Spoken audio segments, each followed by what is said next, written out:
Welcome to Fireside Gaming. I'm Billum, and this week we're returning to 1994 for the release of Micro Machines on the Super Nintendo. Micro Machines is a top-down racing game that pits players against various other racers or their own friends in a series of challenges. Most of these have them racing around a wide variety of tracks and a vast amount of different vehicles. When players boot up Micro Machines, they can take on single or multiplayer modes. These both offer about the same options for players, with the only big difference being if you have friends to play with or not. For the record, I'm in the or not category this time around. Actually, I always have been. Micro Machines is a game I played as a kid, but never with friends. Even so, I remember having a lot of fun with the game. Unfortunately, I didn't enjoy my return to it as much as I'd hoped I would. The racing in Micro Machines is fairly simple, and there's a few reasons for that. First off, the game focuses on smaller tracks for shorter races. While that does make it fast to move through the game, it also leaves many of the tracks feeling a bit bare. However, I do have to compliment the appearance of the tracks. Each of them is set up as a normal location you might have played with real-life Micro Machines as a child. That includes a kitchen table, a sand pit, and several other novel courses. Players can also take on these tracks in a couple of different modes. The first is head-to-head. In this mode, the big focus is on gaining ahead of the opponent to touch the edge of the screen. Doing so has the player score a point against them. There's 8 points in total, with players starting with 4 each. The race ends when one player holds all of the points, or 3 laps are completed. In the case of the latter, the player with more points wins. The second gameplay mode is a league race. This has players visiting the same tracks as in head-to-head mode, but with 3 other players to challenge. This is much closer to typical races, with the player having to beat out the other racers for first place to continue.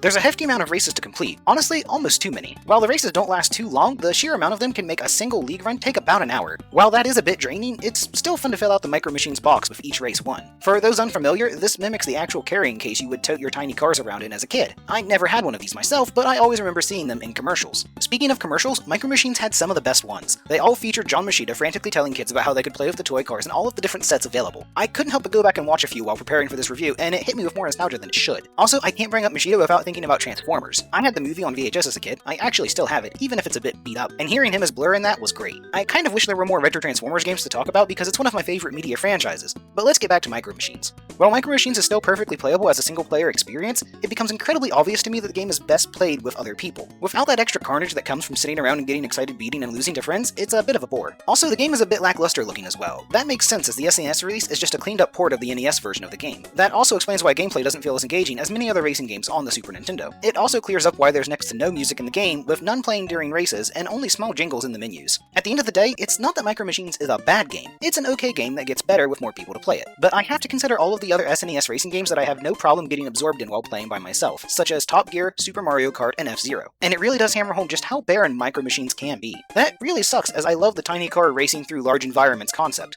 Luckily, there are other games that do this. One I want to point out is Pocket Wheels. It's an indie game still in development right now, but I'm really excited to see how it plays when it comes out. That's all I've got for you today. Feel free to like, comment, and subscribe if you enjoy what I'm doing here. Also, if you're one of my regular viewers, I do apologize for not having some of my promised videos out just yet. I won't lie to you, I've been a little distracted the last few weeks with Elden Ring taking up a large chunk of my time. I don't plan to review it, but just know that it is a great game. I've got over 100 hours in it without beating it, and I've had to pull myself away just to make sure a video went up this week. I also found that scripting and editing JRPG reviews takes considerable more time than I was expecting. I'm still working on them and hope to have them ready for you in the future. Thanks for watching, and as always, take it easy.